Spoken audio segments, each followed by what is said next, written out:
Hi! Today in this video we're gonna learn how to download a Phycharm editor for Unity scripting. First, let's go to Google and type Phycharm, then click on this first link, click download, click the second download under community. Now let's wait till it downloads and go to the folder where it's downloaded. It might be either in the downloads. Mine is set up as a default. It downloads on a desktop. Then double click on that, on the Phycharm icon. It'll ask you if you allow this app to make changes to your device.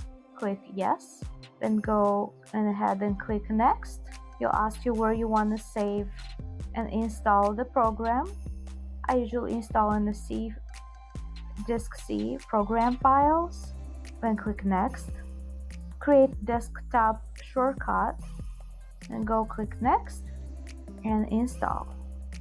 Wait till it's installing and click finish. Now let's open Unity editor and create a new project, 3D project, and we'll set the Phycharm as a default editor. Wait for Unity to open.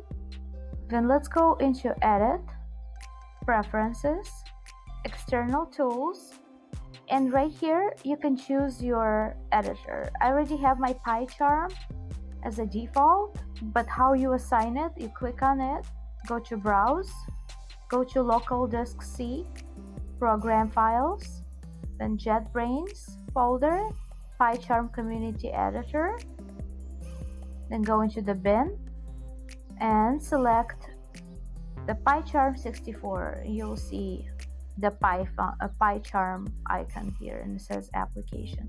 Select that and click open. Now if you go to asset store to download the standard assets,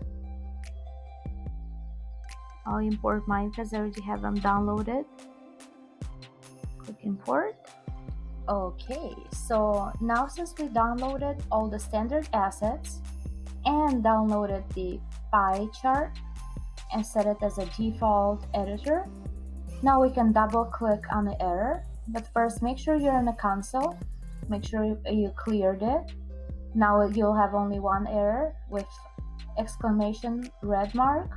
Double click on it, wait till pie chart is opening, and let's type under using system, type using Unity engine .ui semicolon. Then go all the way right here where it says GUI text and delete GUI. Go to File, Save, All. Now let's see how it's re-importing all the assets. You just have to wait for a couple minutes. Now go back in the clear. If you go in a play mode, you should be able to access the play mode in Unity. And this is how you do it.